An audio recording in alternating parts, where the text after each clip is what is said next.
أعوذ بالله من الشيطان الرجيم بسم الله الرحمن الرحيم الحمد لله رب العالمين الصلاة والسلام على سيد الأنبياء والمرسلين سيدنا ومولانا أبي القاسم محمد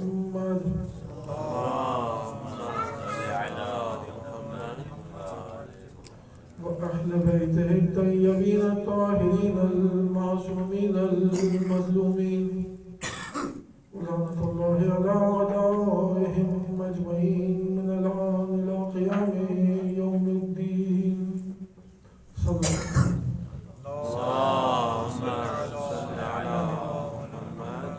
عليه وسلم.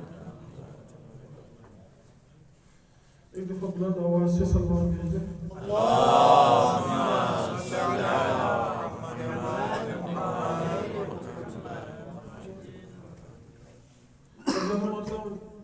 آج جس آیت کی تفسیر آپ کی خدمت میں پیش کرنی ہے سورہ ہود کی آیت نمبر 86.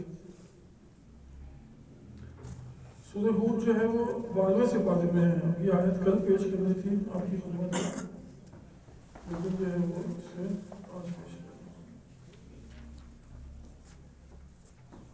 سورہ ہود میں اگر آپ ذکر کریں تو مختلف انبیاء کا ذکر ہے. حضرت ابراہیم کا, حضرت لوط کا, حضرت شعیب کا, اور پھر یہاں سے انبیاء کی سورے شروع ہوتے ہیں. پھر حضرت یوسف کا جو ہے وہ آگے آگے ذکر آئے گا. اب سورہ ہود میں جس آیت کا ہم نے انتخاب کیا ہے آیت نمبر 84 اور سے لے کے 86 تک. کیا ہوتا ہے, حضرت شعیب علیہ السلام کی داستان یہاں سے شروع ہوتی ہے آیت نمبر 84 سے. بسم اللہ الرحمن الرحیم.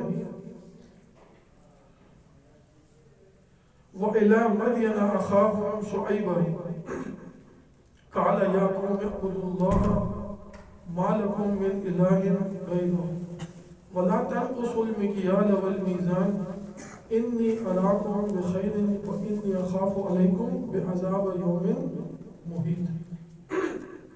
قرآن متعلق فرماتا ہے کہ ہم نے مدین شہر کا نام ہے, وہاں پہ بھیجا حضرت شعیب علیہ السلام کو. کیا پیغام جو قرآن نے بتایا, حضرت شعیب علیہ السلام نے اپنے لوگوں سے دو پیغام دیے. ایک تو یہ کہ خداوند متعال کی عبادت کرو اور اس کا کسی کو اس کے علاوہ کوئی تمہارا معبود نہیں ہے. ایک پیغام یہ تھا. دوسرا پیغام یہ دیا کہ کم فروشی نہیں کرو.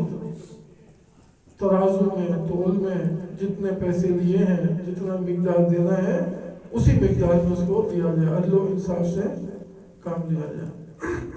ابھی نہیں دونوں پہ بات کرتے. پہلی جو بات انہوں نے کی حضرت شعیب نے کہ میری قوم خداوند متعال کی عبادت کرو اور اس کے علاوہ کوئی معبود نہیں ہے. تو یہ تو پیغام تمام انبیاء نے یہی پیغام دیا, توحید کا پیغام کہ ایک خدا کے علاوہ کوئی معبود نہیں, یا جو ہم کہتے ہیں لا الہ الا اللہ, یہی اس کا خلاصہ ہے کہ خدا کے علاوہ کوئی معبود نہیں ہے.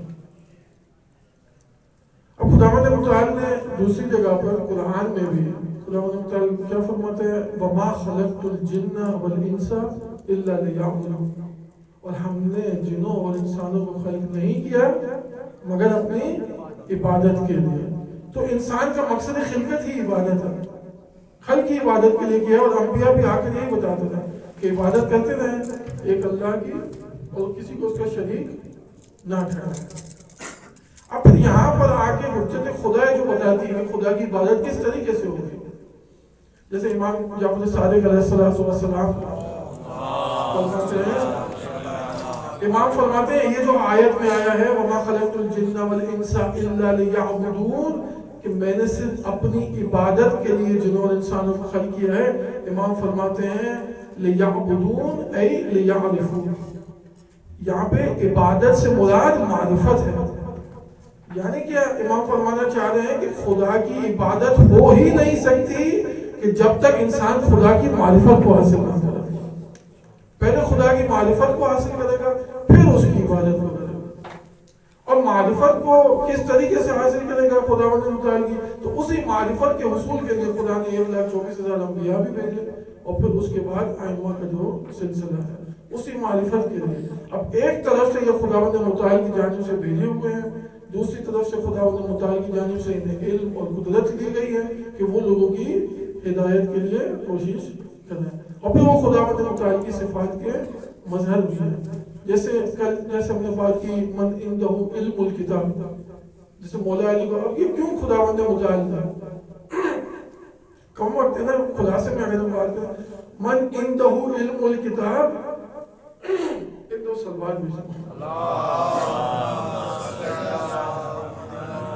اب یہ جو ہم نے ذکر کیا پہلے دن، ہم نے مولا علی کی صفت دیکھی کہ قرآن مجید میں ان کو شاہد یا شہید کے لقب دیا گیا ہے، یا کل جو بات ہوئی من عنده علم الکتاب کہ مولا علی کو امیر کائنات کو خداوند متعال نے کتاب کا علم دیا۔ تو اب سوال یہ پیدا ہے کیوں دیا کتاب کا؟ اس سے ہمیں کیا مطلب؟ اس لیے کتاب کا علم دیا کیونکہ انہیں بھیجا ہے ہماری ہدایت کے لیے، اور جب ہدایت کے لیے بھیجا ہے تو انہیں علم دے کے بھیجا جائے گا، قدرت دے کے بھیج جائے گی کہ لوگوں کی ہدایت کے لیے کوشش کر سکیں۔ پھر خداوند متعال نے اپنی مختلف صفات بھی دیتے ہیں۔ کیوں صفات دیتا ہے؟ کیوں؟ کیونکہ یہ خداوند صفات کے مظہر ہوں گے تو خدا کو پہچانوائیں گے۔ ایسے کیسے ہم خدا کو پہچان سکتے ہیں؟ نہ خدا کی اب دیکھیں فلسفے کی بحث ہے، کلام کی بحث ہے، بالکل اس کو آسان کر کے آپ کے سامنے دے گا۔ خدا کی ذات کی تو معرفت ہم حاصل نہیں کر سکتے، ہم نے تو اسے دیکھا ہی نہیں ہے۔ ہم اگر معرفت حاصل کر بھی سکتے ہیں تو خدا کی صفات کی معرفت حاصل کر سکتے ہیں، اس کی ذات کی تو معرفت ممکن نہیں ہمارے لیے۔ اب صفات کی معرفت بھی کس طرح حاصل کریں؟ اس کی صفات جو ہے وہ ہمیں کہیں نظر آئیں گی تو ہم اس کی معرفت حاصل کریں گے، تب ہمیں سمجھ آئے گی۔ اب وہ صفات کہاں نظر آئیں گی؟ تو وہ اولیاء کرام کو، وہ انبیاء کو وہ اپنی جانب سے بھیجتا ہے جو اس کی صفات کے مظہر ہیں۔ کبھی خداوند متعال کی قدرت میں سے کوئی جلوہ دکھاتے ہیں، مثلا کبھی مولا علی نے خیبر کا در اخاڑ کے بتا دیا کہ بھئی یہ خدا کی دی ہوئی قدرت سے یہ کام ہوتا ہے، یہ خداوند کی صفات کے مظہر ہے۔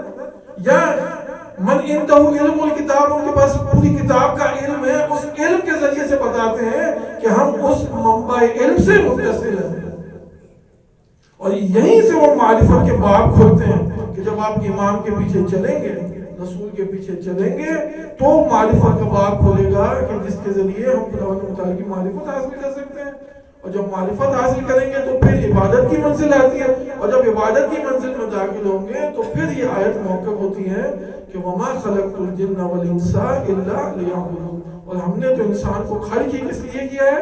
اپنی عبادت کے لیے۔ ایک دفعہ صلوات بھیجیں محمد۔ تو یہ تو ہوگی توحید کی بحث۔ توحید کی بحث ویسے ظاہر سی بات ہے تھوڑی خشکی ہوتی ہے، تو سمجھنا بھی مشکل ہوتا ہے اور اس کو ہضم کرنے میں بھی وقت لگتا ہے، لیکن توحید کی بحث اسی طریقے سے۔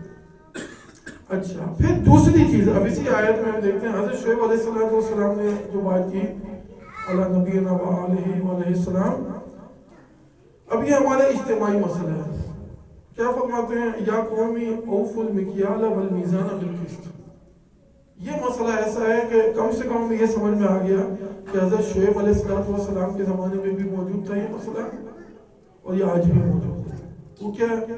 کم فروشی، یعنی جو میزان ہم نے رکھا ہے، اب اس سے فرق نہیں ہے ترازو ہو یا بڑا بڑا جو ہے وہ ترازو لے کے آ جائے، یا آج کل ڈیجیٹل آ گئے ہیں اس کے اندر نمبر کی صورت میں۔ کیا کرتے تھے لوگ حضرت شعیب علیہ السلام کے زمانے میں بھی؟ ترازو کے اندر دستکاری کی، اس کی ترازو کی پن ہوتی ہے، اس کو تھوڑا آگے پیچھے کر دیا، جب اس کے نیچے کہیں باٹ لگا دیا۔ اس سے کیا ہوتا ہے؟ اگلے کو آپ 1 کلو مانگ رہے ہیں، آپ اس کو دینا 800 گرام 900 گرام۔ اب یہ دیکھیں قرآن اس پہ کھل کے بات کرتا ہے، قرآن کو یہ چیزیں بالکل پسند نہیں خدا متعال۔ یعنی یہ جو اجتماعی مسائل ہیں اس طریقے کے مختلف مقامات پر قرآن نے اس کے اوپر بات کی ہے کہ بھئی یہ کیا کر رہے ہو؟ جب آپ نے اس سے 1 کلو کے پیسے لیے ہیں تو آپ اس کو 1 کلو ہی دو گے، پھر کم کیوں دو گے؟ یہ تو عدالت اور انصاف کے خلاف ہے۔ اب کیل کے اندر ہو یا میزان کے اندر فرق نہیں آتا۔ اب 1 لیٹر اگر دودھ لینے کوئی آ رہا ہے، آپ نے 1 لیٹر کی جگہ 900 گرام کا آپ نے اس کا جگ رکھا ہوا ہے، یہ صحیح نہیں ہے قرآن کی نظر میں۔ اور حضرت شعیب نے کہہ بھی دیا کہ میری قوم یہ کام نہ کرو۔ دیکھیں 2 پیغام دیے ہیں، خدا کی توحید کا جو آسمان سے متصل ہو نیچے اجتماعی زندگی میں کیوں لوگوں کے اوپر ظلم کرتا ہے؟ اول تو اس کا کوئی فائدہ بھی نہیں ہے، نہ اس کمائی میں کوئی برکت ہے، نہ اس سے کوئی حاصل ہونے والا ہے۔ پھر انہوں نے آگے بتایا حضرت شعیب یہ بھی فرمانے کہ دیکھو اس کام کی وجہ سے اگر خدا کا عذاب نازل ہوتا ہے تو میں بھی تمہیں بچانے والا اس عذاب سے نہیں ہوں۔ یہ ایک مقام ہے۔ ایک اور مقام پر صراحت خدا متعالیٰ فرماتا ہے وَيْلٌ لِّلْمُطَفِّفِينَ۔ ویل کیا ہے؟ اب اس کو آپ جہنم کا مقام کہیں یا لعنت کہیں، دونوں معنی میں ہے۔ ویل یعنی خدا کی طرف سے لعنت ہے، کس کے اوپر ہے؟ متففین۔ متفف کس کو کہتے ہیں؟ جو کم فروشی کرتے ہیں۔ کم فروشی یعنی جتنے پیسے دیے اتنی چیز نہیں دے رہے، اس سے کم دے رہے۔ یا اب اس کو آپ کھول کے بیان کریں، جنس میں مسئلہ کرنا ہے، دکھائی آپ کو کہ بھائی میں آپ کو یہ والے چاول دوں گا، جب اس پیسے دیے آپ نے وہ چاول کھا کے دے دیے دوسرے، یہ غلط ہے، یہ خیانت ہے اس کے اندر، اور خدا نے متعلق کی لعنت ہے، اور اس کے اوپر پھر عذاب بھی جو ہے وہ سخت ہے۔ پھر حضرت شعیب علیہ السلام فرماتے ہیں کہ دیکھو عذاب خدا کا آئے گا، میں تمہیں بچا نہیں سکتا ہوں، ایک قانون اپنی زندگی میں اس کو بنا کے رکھ لو، اور وہ کیا ہے؟ بقیت اللہ خیر لکم ان کنتم مؤمنین۔ حضرت شعیب علیہ السلام نے فرمایا کہ بقیت اللہ یعنی جو خدا کی طرف سے تمہارے لیے باقی رکھا گیا ہے نا اس پہ راضی رہو، اس کو کہتے ہیں بقیت اللہ۔ اب معاملے کے اندر جو حساب کتاب میں خدا نے آپ کے لیے نفع رکھا ہے اس کے اندر یہ تو نہیں کہا کہ نقصان میں بیچو، کئی قرآن میں نہیں ہے نفع رکھو، لیکن جو مناسب نفع جو خدا نے تمہارے لیے حلال رکھا ہے اس کو حاصل کر لو، اس کو کہتے ہیں بقیت اللہ، وہ خدا نے تمہارے لیے باقی رکھا ہے۔ اور وہ کیا ہے؟ خیر لکم ان کنتم مؤمنین، اگر تم واقعی ایمان رکھتے ہو تو اسی میں تمہارے لیے بھلائی ہے، اس سے زیادہ کی طرف پھر مت جاؤ، اس سے زیادہ کی طرف جاؤ گے تو اس میں بھلائی نہیں ہے، خسرت دنیا والآخرہ، دنیا میں بھی پریشانی اور آخرت میں بھی۔ وقت ہو جائے تو بتائیے۔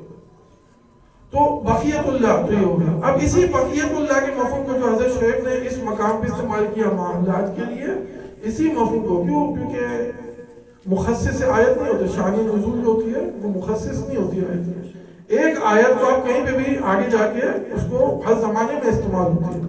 اب بقیت اللہ سے یہاں پہ کلی مراد ہے، یعنی جو بھی خدا نے تمہارے لیے رکھا ہے پسند کیا ہے اس پہ راضی ہو اگر ایمان کرو۔ اب خدا نے اگر اولاد دی ہے، خدا نے اگر بیٹی دی ہے بیٹا نہیں دیا تو اس پہ راضی رہو، خدا نے اگر ایک بیٹا دیا ہے دو نہیں دیے ایک دیا ہے اس پہ راضی رہو، گھر دیا ہے بڑا گھر نہیں ہے چھوٹا گھر انسان اس پہ راضی۔ یہ وہ چیزیں جو خدا نے تمہارے لیے رکھی ہیں اور اسی کے اندر خیر ہے۔ ہاں انسان دعا طلب کر سکتا ہے، دعا مانگنے میں کوئی حرج نہیں ہے، لیکن خدا کی رضا پہ راضی رہے۔ تو ایک دفعہ صلوات بھیجیں محمد صلی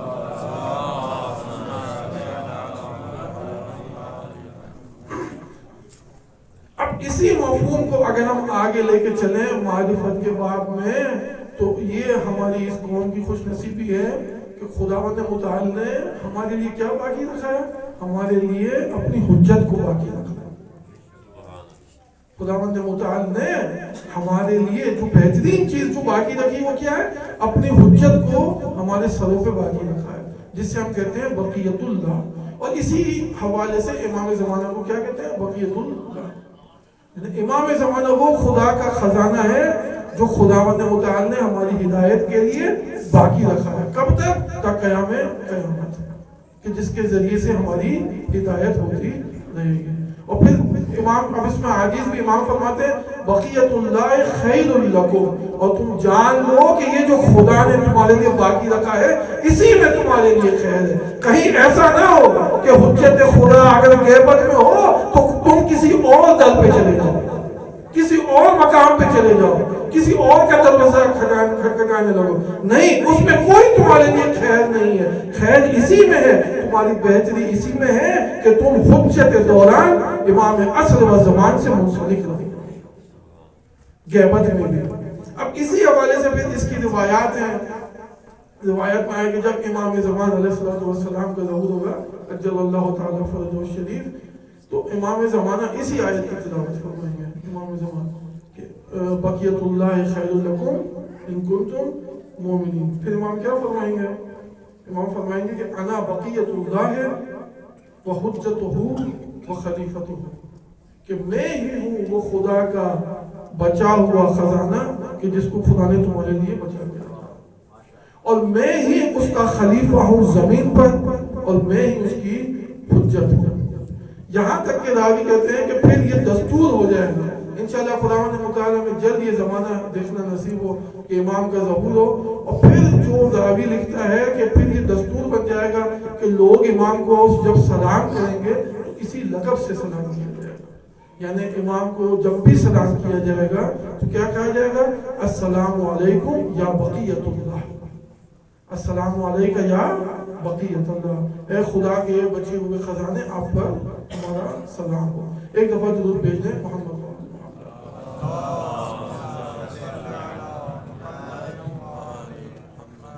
اچھا یہ تو ہو گئی ایک آیت، اب دوسری آیت، اب جب تک وقت ہے آپ مجھے اشارہ کر دیجیے گا، اس آیت کو بھی دیکھ لیتے ہیں۔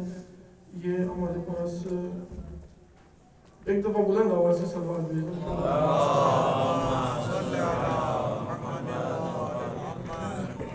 اب اس جو آج کی جس جز کی تلاوت کی گئی ہے، جز 13 جز کے اندر سے ایک آیت وہ ہے جس کی ہم نے کل تفسیر پیش کی تھی، وہ وَيَقُولُ الَّذِينَ كَفَرُوا لَسْتَ مُرْسَلًا، اور جن لوگوں نے کفر اختیار کیا وہ کیا کہتے ہیں کہ تو مرسل نہیں ہے، اے پیغمبر تو خدا کی جانب سے بھیجا ہوا نہیں ہے۔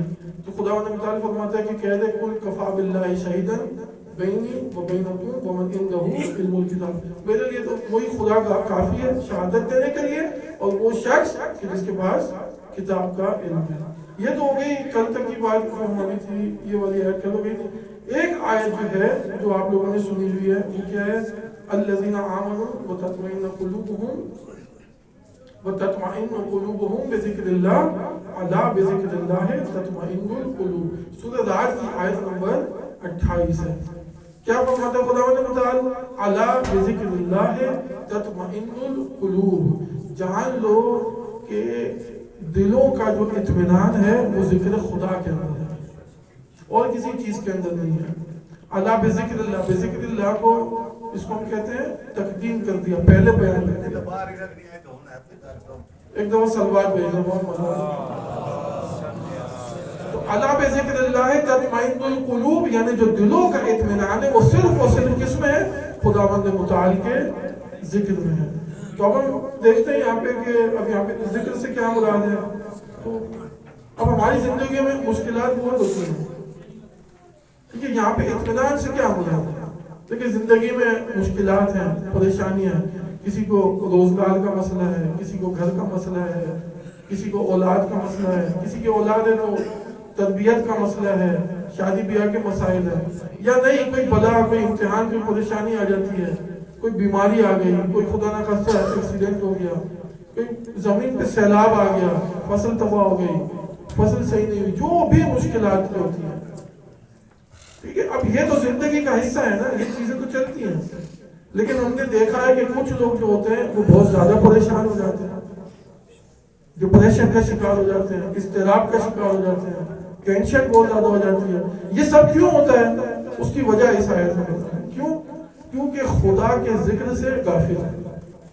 جب خدا کے ذکر سے غفلت ہوگی تو پھر یہ مشکلات زیادہ ہوگی۔ کیوں؟ کیونکہ دلوں میں جو اطمینان حاصل ہوتا ہے وہ خداوند متعال کے ذکر سے حاصل ہوتا ہے۔ اب خداوند متعال کا ذکر کس طریقے سے ہے؟ ذکر دو طریقے سے ہوتا ہے، ایک ذکر لفظی ہوتا ہے، ایک ذکر ہوتا ہے قلبی۔ ذکر لفظی کیا ہے؟ اللہ اکبر، الحمدللہ، سبحان اللہ۔ انسان جو ہے وہ مسلسل کیا ہے کہ اپنا ورد رکھے اپنی زندگی میں، اپنی زندگی میں اس کا ورد رکھے، پھر دیکھیں کہ جب ورد کرے گا تو کیسے اس کی زندگی میں اطمینان آتا ہے۔ ہم یہ نہیں کہتے پریشانیاں ختم ہو جائیں گی، نہیں، پریشانی تو زندگی کا حصہ ہی ہے، یہ چیزیں تو چلتی رہتی ہیں، لیکن انسان کی زندگی میں اطمینان آ جاتا ہے۔ ٹھیک ہے، اگر یہ مشکل آ گئی کوئی بات نہیں، انسان کیا ہوتا ہے ان مشکلات سے گزر جاتا ہے صرف اس ذکر خدا کی وجہ سے۔ یہ ہو گیا ذکر لفظی۔ ایک ہوتا ہے ذکر قلبی۔ ذکر قلبی یہ ہوتا ہے کہ انسان خداوند متعال کی یاد سے کبھی غافل نہ ہو، ہمیشہ اس کے دل میں خدا کی یاد رہے، یعنی کہ خدا کی طرف متوجہ رہے، غفلت نہیں ہو۔ جب خدا کی طرف متوجہ رہے گا نا تو اس کے بہت سارے کام زندگی خود بخود ٹھیک ہو جائیں گے. ابھی جیسے ابھی کم فروشی کی بات ہوئی, ابھی جو بندہ خدا کی طرف متوجہ ہوگا وہ کبھی کم فروشی نہیں کرے گا. اس کو پتا ہے کہ جب میں نے پیسے لیے ہیں تو مجھے اتنا ہی مال اس کو دینا ہے. جب خدا کی طرف متوجہ رہے گا تو یہ سارے مسائل اس کے حل ہوتے جائیں گے. جب حل ہوتے جائیں گے تو خود بخود دل میں اطمینان آتا جائے گا. تو اس کو کہتے ہیں ذکر اللہ, یعنی خدا کی طرف توجہ رہے گا. اب جو ہم نے شروع میں جو بات کی, اب جو لوگ بعد میں پہنچے شاید ان کو ضبط دینا مشکل ہو, لیکن جو شروع میں آ گئے, ابھی ہم نے کیا فرمایا شروع میں کہ خداوند متعال نے ہمیں خلق کیا ہے اپنی عبادت کے لیے. ایک خدا کی عبادت ہو نہیں سکتی مگر یہ کہ اس کی پہلے معرفت حاصل کی جائے.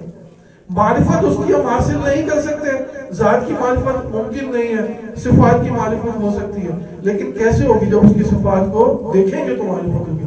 صفات کا جلوہ کہاں ہوتا ہے؟ انبیاء کے اندر اور حجت الہی کے اندر.